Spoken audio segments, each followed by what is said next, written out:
What is good, credit people? Welcome to the channel. It's your boy, Bobbalam, and in today's video, we're gonna go over one specific video that Rick Ross was giving us some more information about the Kanye and Drake beef. And that, to me at least, it kind of gave some evidence to the fact that Drake and Kanye's beef ain't as serious as people think. Like, I know Kanye just ducks Drake. Rick Ross addresses that in the video. And Drake dissed Kanye in the Trippie Red song Betrayal on his Trippin' Night album. However, if you actually look at the lyrics that Drake mentioned, all he said was like, I'm not moving my album for Ye. Like, I'm just gonna do what I do, or Ye is dropping his album completely separate from me, and they're just in competition. But I don't think Drake said anything personal. Not to mention the fact that if you recall, a month ago or so, somebody within Kanye's camp claimed that him and Drake were cool. So we're gonna get into it a little bit after the video, but I think that this is all just a marketing ploy, as a lot of people already were thinking, to boost both of their album rollouts, because these may be some of the biggest projects we get from both Drake and Kanye,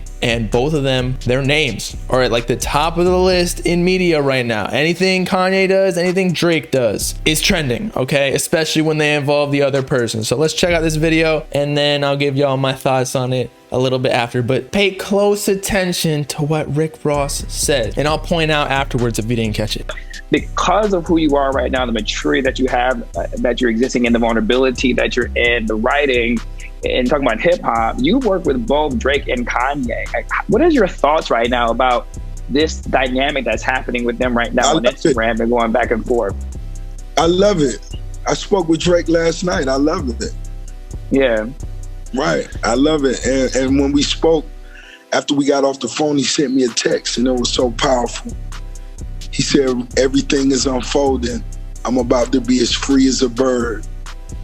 And he put the caption with the owl. And I couldn't do nothing but put ha, ha, ha, ha, ha, ha, ha, ha, ha. Because to me, I understand the genius to both of these artists, and I understand this is nothing personal to them. This is them, two levels of creativity, inspiring each other, because they both are up right now thinking of the artwork, thinking of the credits, where do we place, what color is this, and to me, it only makes, the game that much more genius, that much more valuable. Watching Kanye doing listening events in the Mercedes-Benz Stadium, you know what that is for a black artist?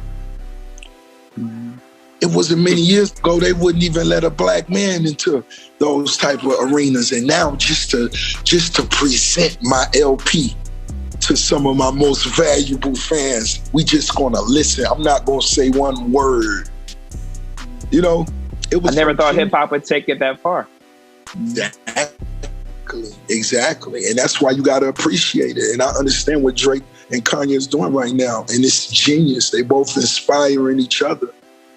So is it an iron sharp? Do you think it's an iron sharpens iron situation? Of course. Kanye posted Drake's address on the Instagram, but who didn't have Drake's address already? It's the only $100 million estate in Canada. So if you don't understand what's going on, you would have thought that was personal. It really wasn't. That's just them getting ready for as Drake said, everything unfold. All right. Did you understand anything Rick Ross was saying? I got a few points just in case you didn't, in that we're gonna go in a chronological order of all of his statements. In that, firstly, he said everything is unfolding. This is a quote from Drake on the phone, or a text to Rick Ross, saying everything is about to unfold. I'm about to be as free as a bird with owl emoji. That's just like branding, because OVO, the logo is an owl. Dude is fucking Harry Potter out here sending cryptic ass messages. Wingardium Leviosa, his new MILF woman's ass, keeping that shit perky. I would do the same thing if I was him. And this is where it gets interesting, and Rick Ross kind of gives us a little bit behind the scenes of the relationship between Kanye and Drake, and that I think he's saying that Drake and Kanye are actually cool, and they're just doing this as a show to, again, promote their albums, and that he says he understands both of their genius.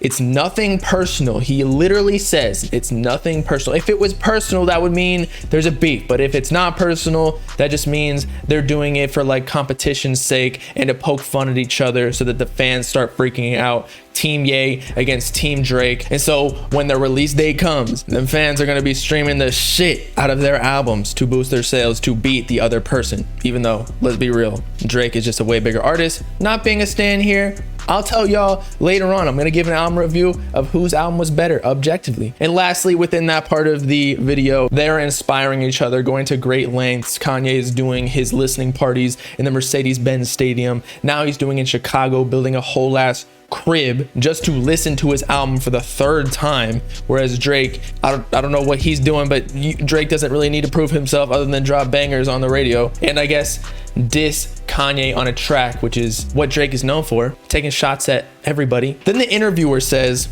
is it more like an iron sharpening iron situation? Meaning it's competition. They're trying to push forward each other's projects to make them the best that they can be, because again, one wants to beat the other and vice versa. When it comes to creativity and like that, like we even compete with our friends. You already know it. If a girl walks by, a bad bitch, like 10 out of 10, of course, y'all all gonna be puffing out your chest, giving yourselves chubs, getting a little pump right before so that you can get that woman. And what it seems to me with this iron sharpening iron and all the other antics that they're doing, doxing Drake, dissing Kanye on the song, I think they're just poking fun at each other, knowing that the fans are going to stretch this beef farther than it actually is. We all gotta realize that we're in the entertainment industry. Their life is literally like a movie, regardless of what all these like underground rappers say. Literally, Drake and Kanye are living in $100 million mansions. Their life is actually a movie every single day. They have servants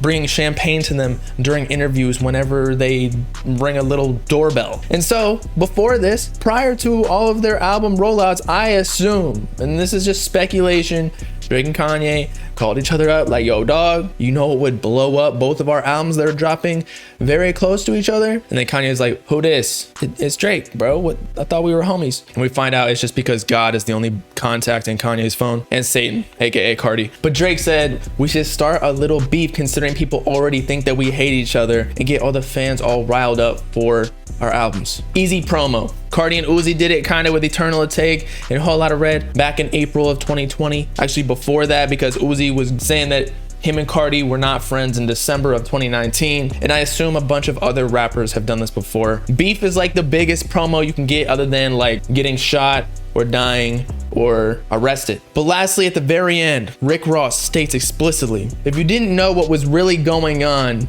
you would think it was personal, but it's not. And obviously Rick Ross working with both Kanye and Drake in the past and being good friends with them, you know, being able to call them whenever he wants, he's just assuring that this is nothing personal. I don't know why he would give away this information. It would have been better if everybody still thought that Drake and Kanye were beefing and still hated each other, and Drake smashed Kim K and or her mom, because that would be a great story to mention in one of the lyrics of Certified Boy Lover. But maybe Drake and Kanye wanted to give little hints to the fans, because I mean, this Sirius XM interview only in 2 days has 31,000 views, and it probably went over a lot of people's heads. So I guess no harm, no foul. But in conclusion, I think that Drake and Kanye beef is fake. After what Rick Ross said, there's competition. Of course, they're poking fun at each other, but as Rick Ross mentioned, and we kind of mentioned in the previous video, you can easily look up Drake's address. It is the only $100 million estate in Canada, and Drake didn't even say anything bad about Ye either, just saying my release date is set in stone. I don't care about when Kanye is dropping. That's not an insult. But y'all let me know in the comments, do you think this beef is real or fake? Of course it was real at one point, but is it still real after they apparently made up? It's been your boy Bobbalam